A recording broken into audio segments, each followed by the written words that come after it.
Actually, here's one for you. I'm not as a bit of a underrated sense at the moment. I'm not sure if you know what's saying about the Irish outhalves this year. No? Tell me. They both have mullets. I've got a quick joke for you. A joke. What's the difference between the Stormers and Leinster? I'll begin because, well, someone has to be the king of the jungle, right? We've missed out on URC playoffs by not enough wins, by points difference, by everything, and we're still locking up every single week.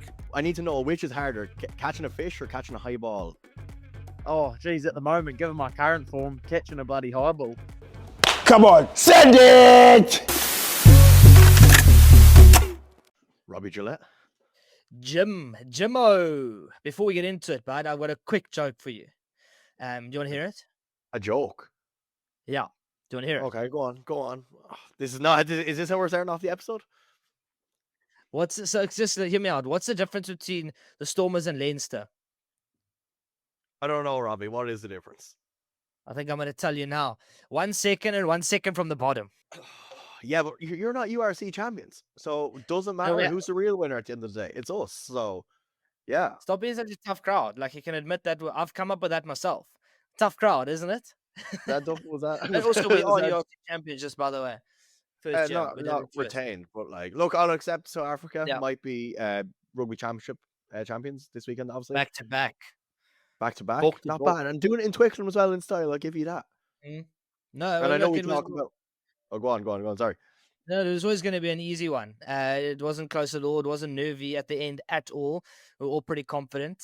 But it was nice to Twickenham, you're right. But Joe, we here to actually speak about the URC, Jim. I know you guys like to bring up Ireland. We got you end of the year.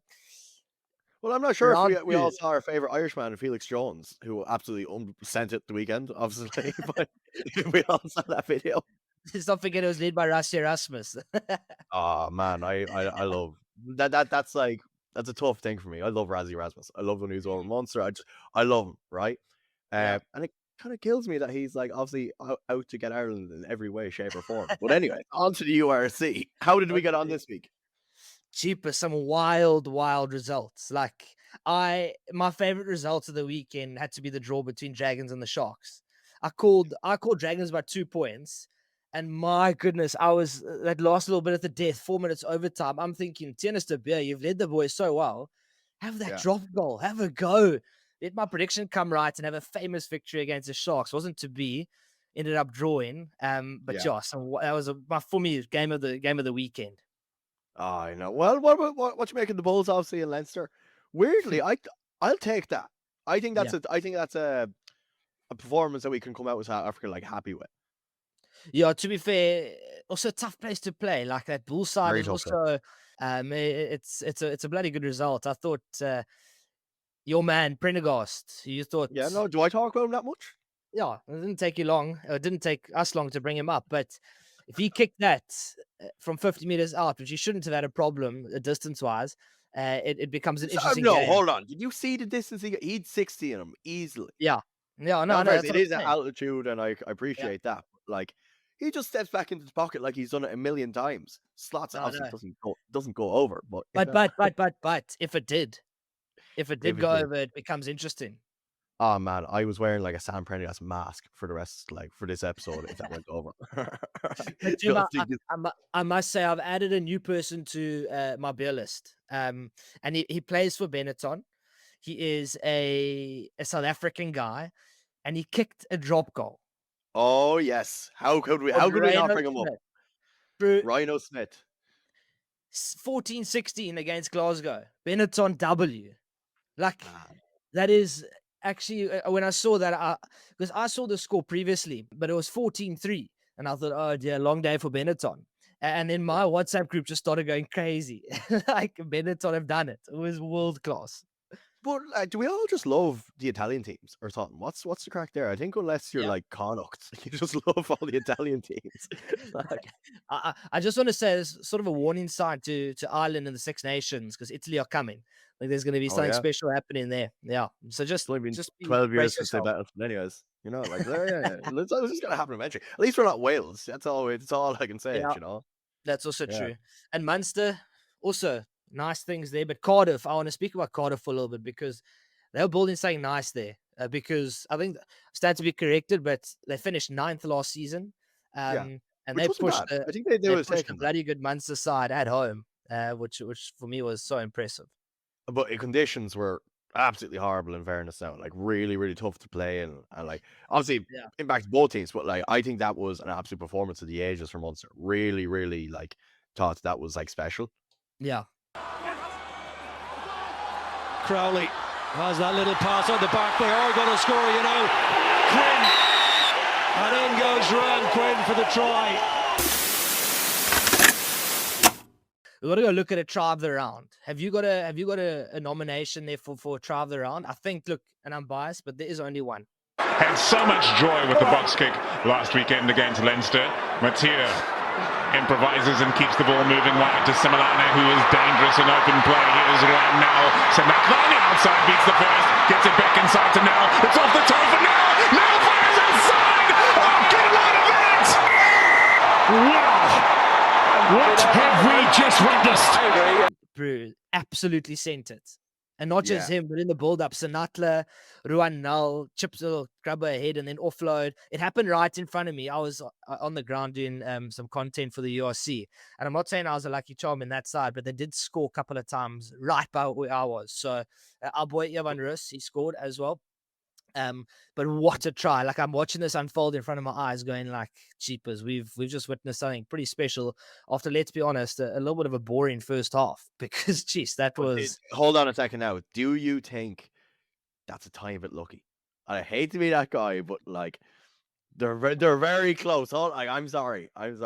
Ospreys are very close just getting that ball off the park and like nothing happens, just a line out. Jim, lucky. That was lucky. You've just now pretty much said the try of the season for this URC is lucky. Yeah, I have. I absolutely have. Actually, sorry. Also on words that sounds like, what does leke mean or lecker? He just keeps on saying it in our group chat. I don't know what it means. Lekker's like when you win a rugby game, it's lekker. It's nice. So Jim, basically what happens let's go. Yeah, so that's a little bit boring, but I'm just gonna explain, like, to give you a little bit of context. Lekker. So when you win a rugby game, is generally when one team scores more points than the other after 80 minutes, they win. What do you mean Ireland game. last like 5 or 6 I know you times guys haven't done a lot of that at Leinster, so I just thought I'd explain. So it's lekker when the Stormers go 2 from 2. Oh yeah, not so lekker when Leinster go 0 from 2. Man, Leinster, we're back. We're cooking. I can see it. I can see it. All right. No, but okay, we're talking about cooking. We've got to have a sended moment of the weekend. Do you want to take us through a couple of yours? Well, let's just hear from you, Jim. Well, I'm going to be biased as always. No Leinster ones this week, unfortunately. But I think the Leinster performance is a bit of a sending moment. But anyways, I'm going to go on the opposite side of things. Jack Crowley's drop goal to essentially win the game against Cardiff. So just zigzagging at the moment. Drop goal attempt from Crowley from straight in front. That's a brilliant option under the circumstances, given the time in the game. Under pressure as well, and he's just gone. And I love it, I love a drop goal when they've kicked it as it bounced. So it's not like an ugly one. It's that sweet strike, like straight through the main or straight through the heart of the ball. Is beautiful, unreal. Mine is the guy who's been added to my beer list, Reno Smith.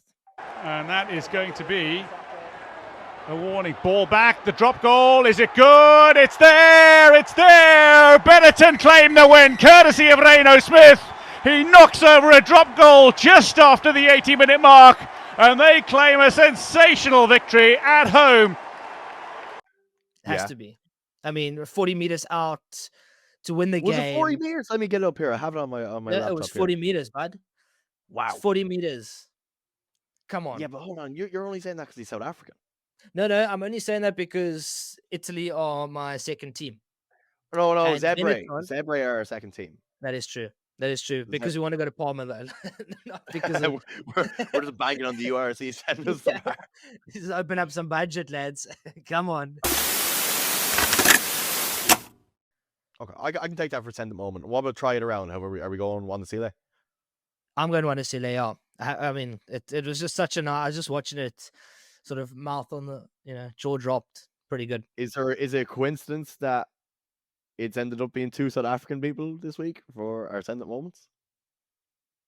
Who's counting, Jim? Who's counting? He knows.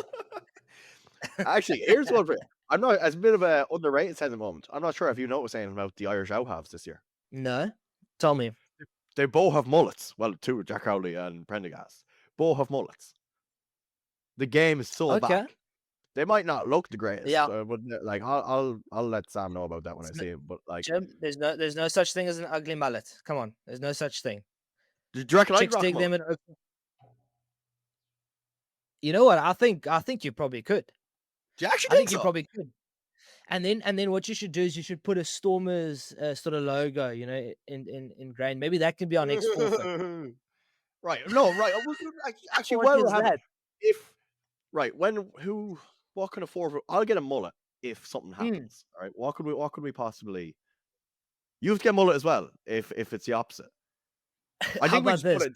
Do we make it easy? Do we do Ireland versus South Africa in the Yeah, November? 100%. Yeah. We can do that. That's no We problem. come I'm back happy after to the do break and both of us with mullets, or sorry, you'll see. I kind of want a mullet now. that. No, the loser has to get a mullet. All right, or Okay, just happy Leinster days. logo. So we won't be doing that because it's Ireland, South Africa, not Leinster. You guys need to earn the right to have a forfeit done for you guys. Okay. Yeah. Well, you've bet us what? We've bet you 4 out of the last 6 times. So Anyway, so Jim, we've got to move on. Send it! Josh McKay, we've got him on for a brief chat, which is unreal. He's travelled all the way from New Zealand to play for Scotland, or play in Scotland for Glasgow. But he's got quite an interesting journey, but also a YouTube channel that I'm dead keen to explore about fishing. about fishing. Yeah, about fishing. I was not briefed on this. I actually didn't. I'm listening. Go on, keep on going. It's fishing. No. So we literally is about to jump in right now, and we're gonna quiz him. All things fishing, all things Glasgow, and yeah, well, not after last weekend, but we'll leave that bit out. But we'll talk Glasgow and some of the fishing stuff he gets up to, some of the players that I guess he wants to have on fishing with him. So it's gonna Will be he bring us interesting. fishing? Do you think if we go well here? I hadn't thought of that, but maybe that would be quite sick. That's our goal, all right? Let's try and get him That's our to bring us goal. fishing. Okay. Well, we're gonna get Let's get Josh in now, to talk all things fishing and hopefully get an invite. Yes, sir. Let's go, Josh. That night, and they went all the way to the final in Dublin last season in the Challenge Cup. But here's Josh McKay breaking through. First attack for the Warriors. He's going to go all the way. Oh, it's immediate from Josh McKay. That is a lightning start from the fullback. Josh, welcome to Send It URC podcast. How are you doing, man? Yeah, cheers, boys. Cheers for having me on. I'm doing bloody good, eh? Looking forward to chewing the fat with you lads. Oh man, I've been listening to Robbie's South African accent for too long. It's so nice to hear the New Zealand accent as well. It is New Zealand, isn't it? Yeah, it's New Zealand. Okay. Can you boys understand me all right there? Some of the boys think it's pretty thick over here, this Kiwi accent. Enjoy Well, it. I've enjoy had to. It didn't take Jim long to bring up accents and having to go at mine. So I must say it is refreshing to actually understand someone. Usually, subtitles in the podcast, Jim's they work. The reason it comes out on a Wednesday and we film on a Monday, so it takes him the whole of Tuesday just to get his subtitles right. So nice to have someone we can understand on. Yeah, like Glaswegians can sometimes be a wee bit tricky to pick up as well, but been here almost 4 years now. I think I've got that one pretty well locked. Yeah, no, it's fair enough. That's fair enough. Well, we could stand here and talk about pod shapes and all this rugby born stuff, but we've been talking about your YouTube channel and like you go fishing in the Highlands. Like, I need to know which is harder, catching a fish or catching a high ball. Oh, geez, at the moment, given my current form, catching a bloody highball. Can't get too cold at the moment. But yeah, the YouTube channel I just sort of kicked it off because I was like, I've been here a while now. I was like, I do a lot of that sort of fishing and spear fishing and diving and stuff back home. And I was like, if I'm going to be here a bit longer, I need to sort of, scratch that hobby itch. So I don't need to always go back to New Zealand to do that sort of stuff. So, no, it's been cool. It's definitely been a real learning curve. But I bought a GoPro and I was videoing it anyway, sort of sending footage home to mum and dad so they can see what I'm up to and some of my mates. And I was like, I'll just fire into the YouTube game and see how that goes. Yes, So, yeah. it's been interesting so far. And is it something that mom and dad are interested in, or is it sort of, like you send it on the WhatsApp group and they're going like, oh my gosh, another fishing video? Yeah, maybe that's what mum's thinking. It's all about it. He's the I got into all that sort of outdoorsy stuff and like the fish that he was always a scuba diver and sort of grew up around the water. So yeah, he's mad keen when I send all the videos home. He's loves it. He's frothing it. So you're getting a bit more than like a thumbs up. Dad's generally just a thumbs up to a video. Is he at least sending like a little message? Yeah, I'm getting like the thumbs up. He's like, how deep did you go? What was the viz like? Was there much current around? Where did you go? He's digging right in. He loves it. Nice. And what would it be fair to say that you're like a Kiwi version of the Outdoor Boys? I'm not sure. That might be a bit niche, but if you get it, you get it. Yeah. I mean, I would love to be the Kiwi version of the Outdoor Boys. Who wouldn't? I'd love to be the Irish version. I'm probably falling short on the on the take up on YouTube. Well, he's having time off at the moment, but he's good to watch. I'd Gap love in the market, man. after rugby. Obviously, I can't go out into the snow for 3 nights at the moment, but maybe one day. It's a bit niche, isn't it? But how does it compare, like fishing in Scotland to New Zealand? Well, what are some of the differences there? It's definitely different over here, Like, I've definitely not found any good honey holes yet, but I think in general it's definitely a lot more difficult over here. Like, the fish seem to be a lot more spooky. Like, if you look at them funny over here, they're gone.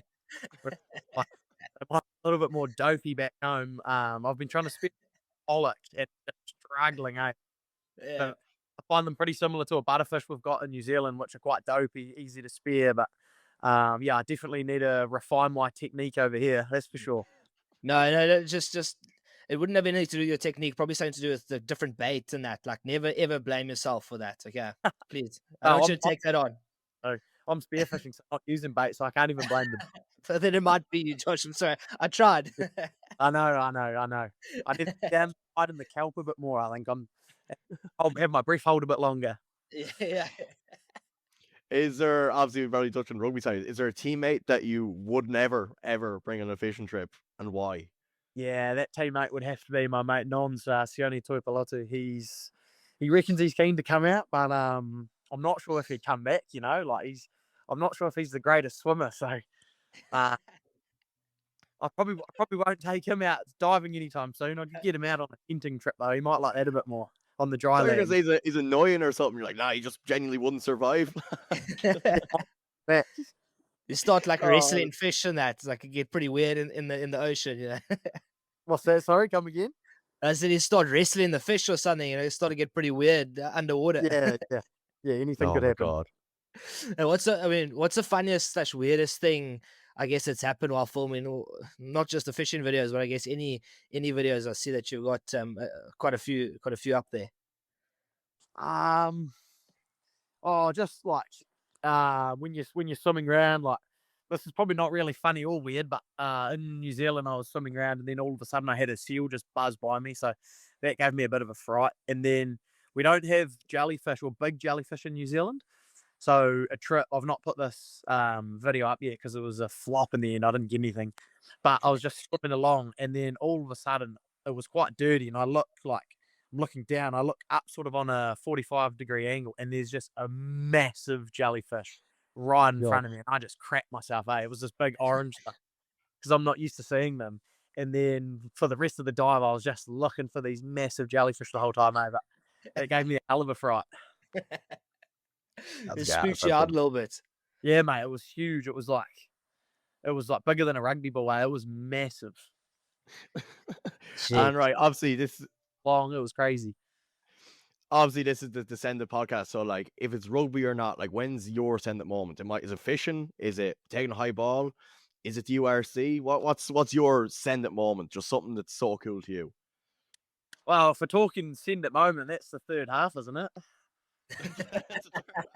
Yeah, 100%. Refs blowing that final whistle. I do love getting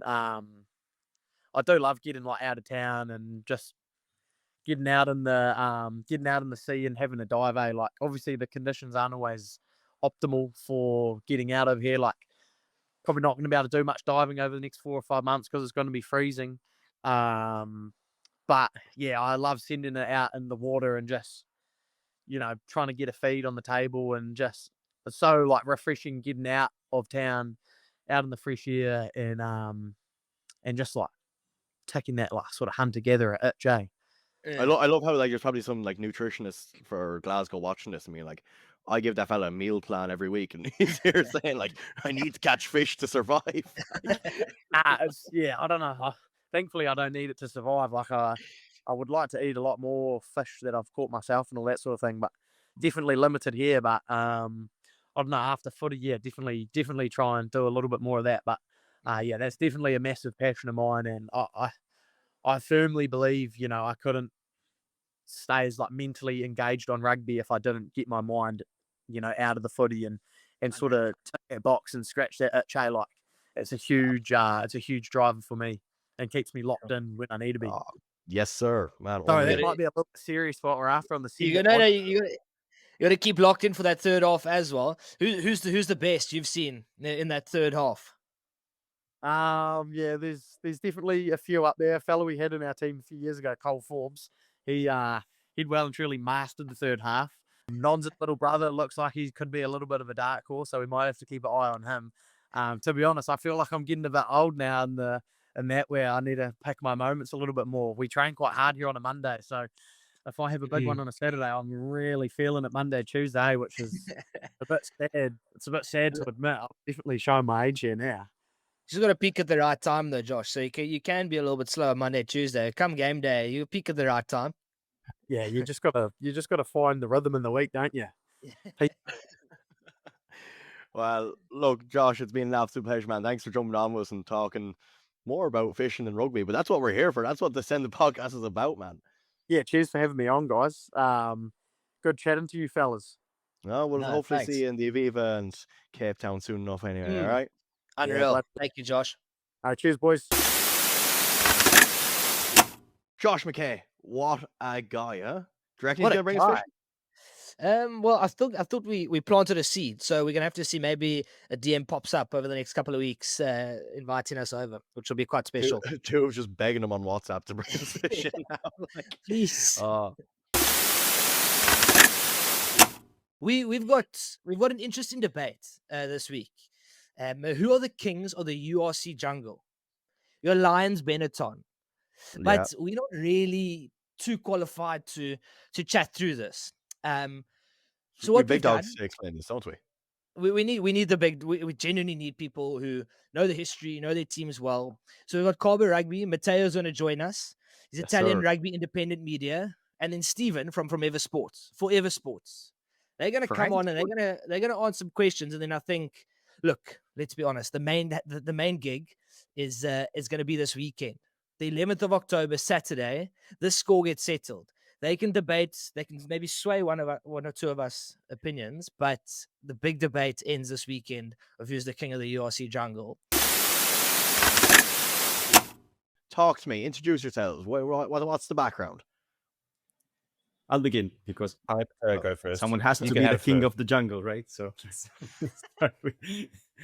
I'm here as the representative for Carbo Rugby, which is pretty much everything about Italian rugby you can find in Italy. I mean, there's other media outlets, but we try to be the ones if we can. So thanks for inviting us. Yeah, absolutely. Cool. My name is Steve. I'm from Forever Sports and representing the real Kings of the Jungle. S for last from the Lions in Johannesburg. And basically what I do is a sort of fan-based channel, all about passion, all about the unashamed bias, and not afraid to say that the Lions are definitely the Kings of the Jungle and definitely probably everybody else is in the URC second favorite team after whatever they support themselves. That's my big. I think there's a doubt there. I'm the challenge you to prove me wrong. I'm just saying Matteo has the better accent so far, so I will throw it out there. All right. Okay, thanks, Jim. Your accent world class. There's probably as many South African accents floating around that banter changing room as Italian ones, in fairness. Look, Steve, you talk about passion, and you want to bring passion to, I guess, from the fans to the Lions. Who between you guys you reckon has the better club culture? Like, now we're going back and forth about being the real Lions or the URC, but do you guys reckon have a bit of club culture. The thing with going to a Lions game is it's not an 80-minute experience. You know, if you've grown up, you've gone to Ellis Park, you got to get there early. The training at the athletics track behind the training stadium is basically just one big braai area for a few hours before the game. Everyone gets there. It's the buckies, it's the boot bars, all of that feeding into the game. It is one of the highest average attendances. I mean, it's a very loyal fan base. It covers so many different parts of Joburg, the biggest city in the country. You know, it's a brewery roll, it's brandy, it's far too many beers. And the best thing about the Lions culture is you talk about the fans being big fans. If you ever need a couple of replacements in the front or in the pack, the fans are there. They are large people over here in Johannesburg, and it's just so much fun in a Lions game. You can't go wrong. Absolutely can't go wrong. Talking about club culture especially, I think that Italy is a little underrepresented, especially in the world, because we just have a smaller union. So, of course, there's probably arguably more rugby players in Johannesburg than there are in Italy. But so that should go like to our credit, that we can compete with the big guys and we can be there, maybe punching above our weight. But if you ever come to our stadium, you'll see what we mean, especially after the game. There's a very, very nice situation. People really show up. So what Steve said, I think I see it in Treviso as well, just in a smaller scale, because, you know, it's a tinier city. So you don't get to have 15K people at the stadium. Just don't I feel like that. I feel like Benetton is more kind of like cute, you know, like more kind of like wholesome experience. Whereas the Lions is like, yeah, we're here, you know, this is rugby, you know. No, and it's brutal. We've got altitude here. It's hot here. I mean, you got playing rugby in December at altitude at 35, 36 degrees, and it's a different type of heat up here. It's, you know, it's a very intimidating place to play for, I think, for away teams. It's not a fun place to come down to. Yeah, absolutely. I can imagine. Steve, I'll tell you, it's a very intimidating place to go watch as a Cape Townian, because I went there once, and even just walking from the car to the bra boots and all the bar boots, it was I was panting. That altitude is quite something. So I can imagine altitude plus those bra fumes, it becomes quite a sweaty watch, which is an interesting one. We speak about fans, boys. And Matteo brought it up. It's an interesting time at the Benetton Stadium. But who is the better fans, do you think? Guys, you can't go beyond the Lions fans. You can't. I mean, think about the heartbreak we've been through in the last 10 years. They've got a point. Super Rugby finals. We've missed out on URC playoffs by not enough wins, by points difference, by everything. And we're still rocking up every single week.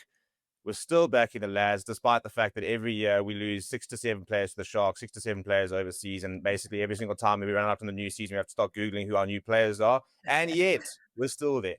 We're still there. Actually, I'm starting to see that we are more similar than we think. I mean, they're trying to pit one against the other, but to be fair, we should probably be like twin teams or something. Well, if you want to send us some players, we'll take them. Yeah. I mean, Benetton has been arguably the most winning team in Italy before it joined the Celtic League in 2010. And ever since, we've become like this like middle of the table, never really winning something team.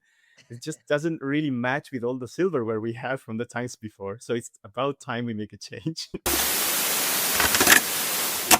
All right, we'll go first, right? We'll go. What's your favorite memory of the Lions beating Benetton, Steve? Well, I think the best thing about a Lions Benetton game is it's always high scoring. You've got two teams that enjoy scoring tries, two teams that sometimes feel that tackling is optional. But I think that 22 win at Ellis Park, I think we were down 22 points to 8 at a stage and ended up winning by about 10 odd points. Definitely probably my favorite memory. We won't go into this year where they unfortunately did the repeat on us, but yeah, that 2022 game, I think Edwin van der Merwe scored about a 60-meter try. As usual, when it comes to Lions games, you can just look at the highlights and there's about 3 or 4 tries, the season contenders there, and there was definitely a few in that game. I had worked so hard to remove that part of my memory from you just had to bring it back, didn't you? It's been a 2-year process to actually get rid of that. And yeah, that try, I still remember that.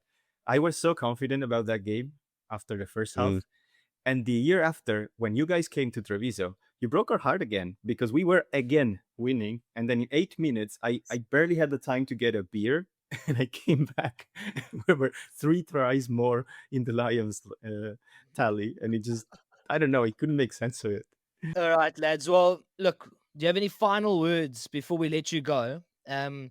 For this weekend, obviously the big game. Have you got any final words to the maybe Steve, to the Benetton fans, and Matteo to the Lions fans about what to expect, and maybe call them out a little bit of a prediction? This big rumble in the jungle this weekend, lads. Here we go. Yeah, listen, I mean, the Lions are looking. We're waiting for a response. We're waiting to get the season going. It's going to come this weekend, and the entire Treviso is invited back next year for the return fixture, because I'm pretty sure the entire Treviso can actually fit in Ellis Park.